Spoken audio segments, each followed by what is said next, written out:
last time on the adventures of Klaire Fluffle.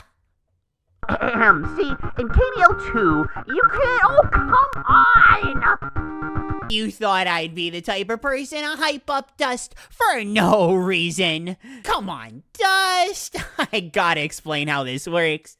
I almost didn't, actually. I had a completely different video planned for it today that is still gonna come out later, but...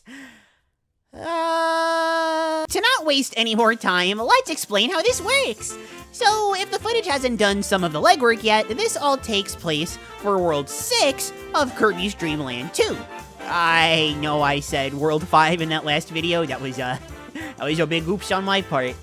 Anyway, for the vast majority of a Dreamland 2 speedrun, you use some incredibly advanced tech, known as using Ku to speed through the game really fast. This allows you to speed through the game really fast, especially considering that Ku doesn't really have weaknesses. He's fine underwater, amazing in the air, and thanks to Cutter, he's even super good for dealing damage. Overall, you just really can't go wrong with Ku. That is, of course, until the game takes him away from you. That's right, the mean and evil Kirby's Dream Land 2 mandates you lose Ku for a few instances. And while we can talk about the rainbow drops that you need Kine, or yes, even Rick pretends to gasp, we can shift our focus to any percent and see that, yes, even when focusing on being efficient over anything else, we still lose Ku sometimes. My personal favorite part is during World 4, Iceberg, where you save some time by getting Kine and keeping him alongside Ice throughout the end of the world. It's really cool, even though you do get fire later into the world, but like, it's still Kine, it's awesome. But unfortunately, you're not without Ku for long, and there is not much interesting to add from there. Well, I mean, okay, there's a lot of really neat stuff to say about Kine again, and all of KDL2 really, but that's for a different video. Another different video. Look, there's enough to talk about with even just Kirby's Dream Land 2, okay? What we're here to talk about today, however, begins in the scary, terrifying world known as... Cloudy Park. Yeah, really doesn't sound all that intimidating, I guess. But it'll scare you more after you soft reset after beating Red Canyon. It's faster than watching the Kirby dance sacrilegiously, and enter Cloudy Park 2. You need ice to break some blocks, but thankfully there's a service penguin ready to sacrifice their life for the greater good. You would think you should move along as usual after that, but it's actually impossible to progress with Ku here. The blocks are simply placed in a way where Ku plus ice, or Ku at all, doesn't even work. And in Dreamland 2, when you ditch an animal buddy, they disappear into thin air, never to be seen again. Or they're seen when you get them back. Yeah, thanks, you buzzkill. So what is one to do? Well, you get rid of Ku, you have to, grab ice, and continue on. It's a horrifying thought, but it's okay. We can get Ku back as soon as we can, and then we move on. When's the next time we can get an animal buddy? Well, in Cloudy Park 2, you can get... Rick, wow, there's actually not a single animal buddy bag left that you can get reliably. Except for this one Rick. Oh boy. All future buddy bags, or whatever these things are even called. You know what, I look it up. I know Kirby has it, but buddy bags is actually hilarious. And again, granted, Ku is available less than 10 seconds into Red Canyon 3, but that's World 5. I know we could all count. That's before 6. We've already been there. It's done. Basically, what you would need to do is finish this level, go back to World 5, enter level 3, get Ku in like the second or third room, leave the level, leave the world, and then go back to Cloudy Park, continuing from there. Obviously, that's way too long and it's just not worth it, but I mean, I don't know, there's no other way, right? Either risk your luck going forward or just go back to Red Canyon and take the time loss that you can at least guarantee will be consistent. That's where you're wrong, silly viewer. Or at least you would be if we didn't have a reality morphing tool at our disposal. That's right, I am, of course, talking about dust, the moment you've all been waiting for.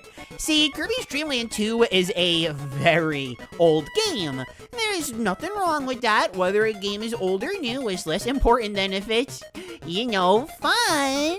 But old games absolutely do have their quirks. Primarily, the way that these old games handle RNG is, well, you know how RNG stands for random number generator? Yeah, I don't think random is quite the right word in this case. And sure, technobabble about how true RNG can't ever really exist or something, but Game Boy games especially are infamous and how easy they are to manipulate. Probably the most well-known one is Pokemon, but even just looking at Kirby, Dream Land 2 is not the only instance of manip you can find on the Game Boy. But at this point, I'm sure you're wondering, how do we take this RNG and apply it to our current conundrum? How are we able to save Ku from the tyrannical grasp of random numbers? Well, if you want to find out, or you just like what you've been seeing so far, please consider giving this video a like and subscribing to the channel. It really helps me out, makes YouTube recommend my videos to more people, and doesn't even cost a single cent. Thank you. In older games, the RNG is usually a series of numbers being ran in the background of the game at all times. Well, kinda, sorta, not really. You see, the numbers are in a set order at all times, that part's true, and whenever something happens to advance the RNG, well, advances, duh. But it's not like simply existing progresses the RNG. If you enter a door after 5 seconds instead of, say, 10 seconds, and there is nothing else happening around you, you'll have the exact same result, and you'll have that result because simply standing doesn't impact the RNG. Yes, for all of you wondering out there, if you want an easy way to get the RNG to go back to where it starts, you can just soft reset the game. I guess you could full on turn it off and on, like do a hard reset.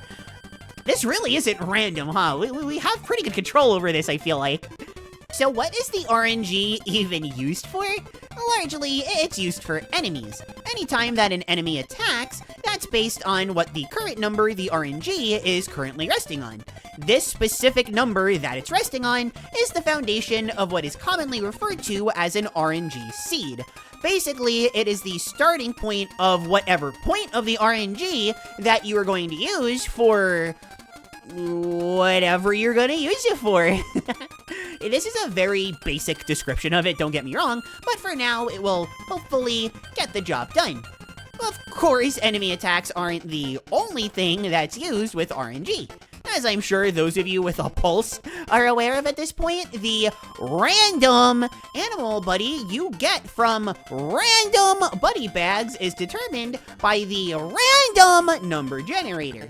So, in theory, would we be able to use the RNG to change who we get from the bag if there was a way to manipulate this RNG? Yeah, you bet! But we have to manipulate the RNG in order for that to happen. We obviously can't do that. I know this entire video is leading you to believe that you can, but unfortunately, that's impossible. Why, manipulating RNG would be like morphing reality? Yeah, so obviously you can, and finally, this is where the dust comes in. See, of all the things that can manipulate RNG, and trust me, there's a lot here, one of them is landing from a jump.